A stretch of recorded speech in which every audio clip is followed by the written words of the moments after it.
Hey, what is going on? We had a very early start to our journey offshore. We were running about 110 miles all together. As you can see there, we got 2.5 hours to go. That first stop was about 90. So we got the sun coming up here finally. It took about an hour. We were running off radar until the sun came up. The crew abandoned me, said they were all tired, and they all sacked out in beanbags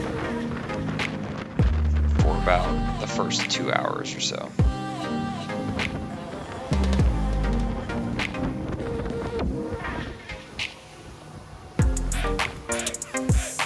You can see a little bit of the fog is still out there. It's starting to break up as the sun was coming up, but it was dark and foggy for the first little bit.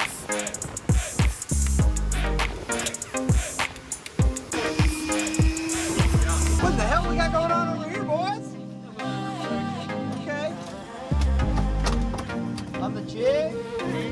Next bat on the jig. So here we go, plucking a couple gag groupers. Oh my We god. got a slow pitch jig. Kyle's working his red line 50 to 130, extra fast with his Banax.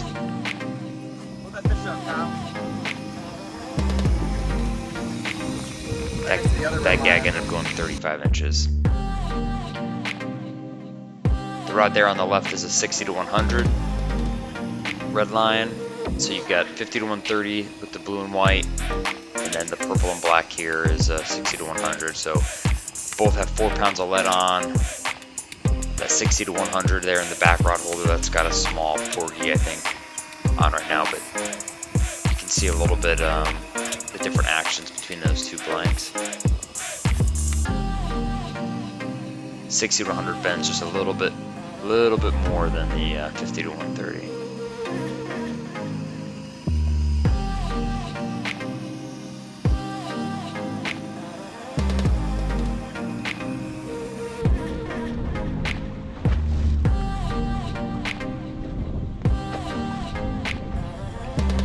So here you can see we've got the Rodan holding us in spot, so that's why we're both able to fish like this. We're not fishing a drift, we're just kind of parked over this number and 400 and something feet. Kyle got a little tap there, you can see it. Pretty big stiff rod, but you can still pick up and detect those small bites. I think this ended up being a vermilion or a porgy on it.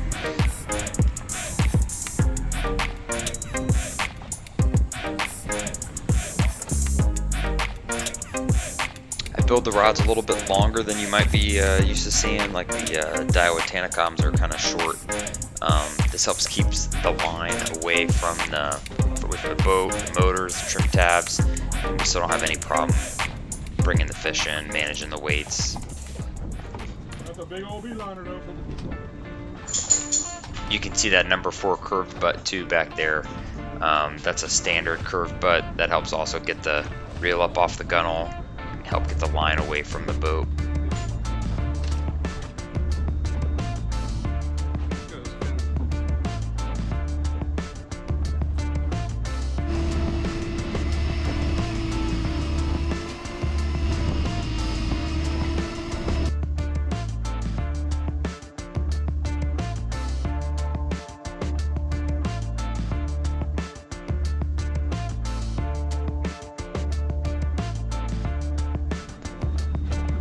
Started off a little bit slow, a lot of these porgies and vermilions.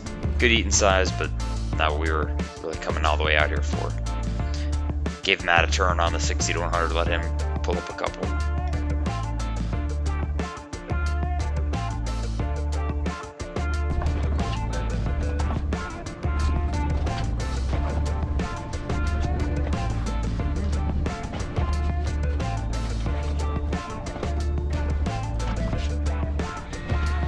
Alright, so here you got Ule is working a slow pitch jigging rod with a small Banax 500. And then I'm trying to pay attention to what he's got going on. Kyle's got, I think, rocked up on the other side of the boat. So I've got you see I've got the line in my left hand, kind of like an accordion thing. I'm trying to feel the bite with my left hand while I'm also trying to pay attention to everything that's going on. So there's the bite right there.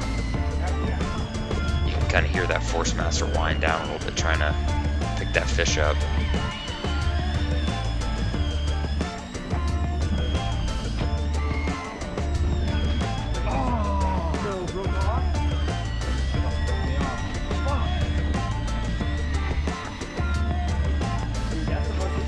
gotta tell you, having somebody on the boat that's gonna work jigs is a really nice benefit, because we picked up a few nice scamps off the jigs, and Ule is nice and mobile. He can fish either side of the boat. He can move up to the bow, where Kyle and I with these big deep drop setups are kind of stuck in a rod holder. That's a 60 to 100 pound rod. You would not leave like the 100-meter range. A little range. Ah. Yeah, but I can edit that out.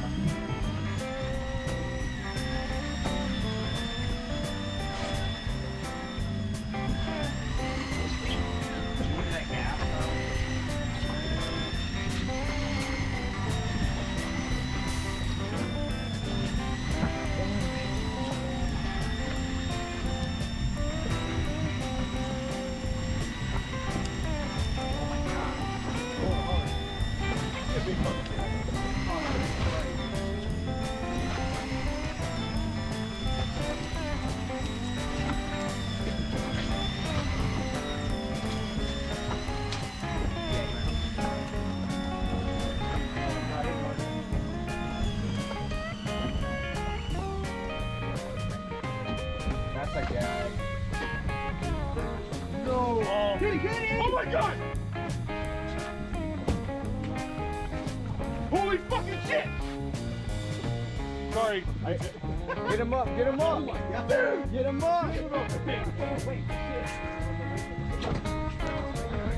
So my best guess is that that fish that Ule just broke off was also probably another large kitty mitchell. Until we saw, I think we thought this was going to be a big gag, so. Oh my god. Here go you two!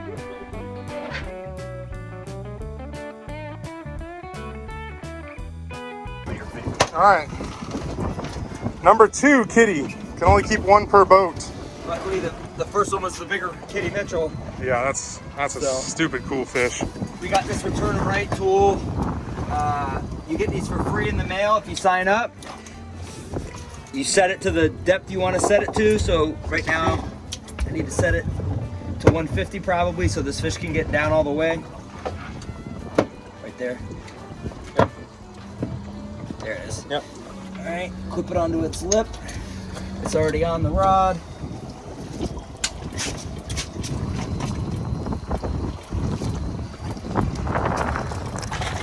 And then that weight's gonna help that fish get all the way back down, relieve the barotrauma. And when it gets to 150 feet, that clip's gonna let go. It's just gonna swim away. Nice catch. Ule, what you got, my man? Got a lane snapper. So we ended up coming back in to about Hold on, let me. 200 feet maybe. Started working on getting our red snapper limit. Hogball. Little sardine. I'll see if I can't drop a link to the Hogballs from Chappy. Spitter. How many more we need?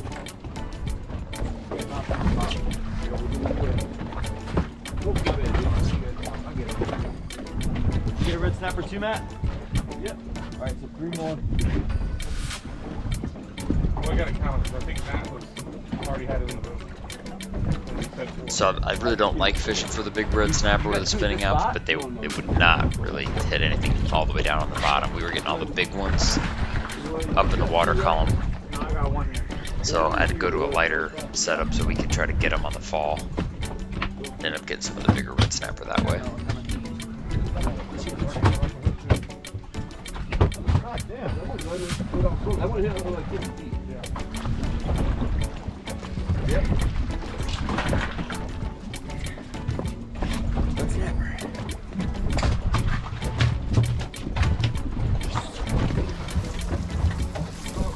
Oh, this is a bear there. Oh, fuck.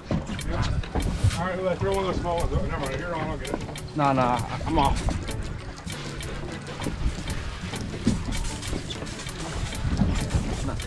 Red snapper on the hook, ball.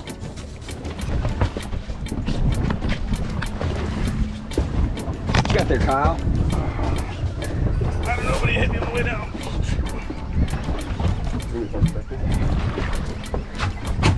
Just hold it for now. We may throw him, but we may release him.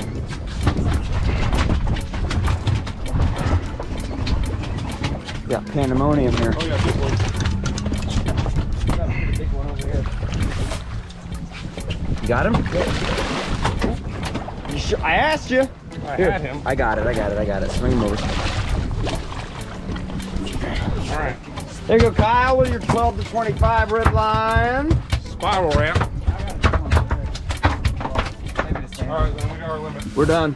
That's it for red snapper. That's how you limit out in 30 seconds on red snapper. Woo!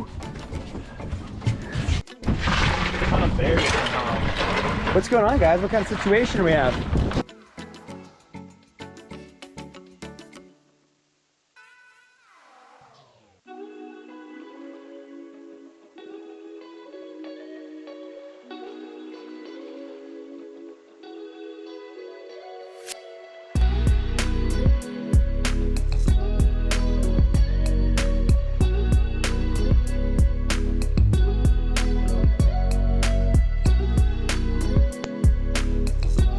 Not a bad box. Few grouper, limit out on red snapper. I think we'll be a little more prepared next time when we go out deep. Have a couple extra electrics with us and maybe rig up a little bit differently for the big groupers. But all in all, it was a good trip.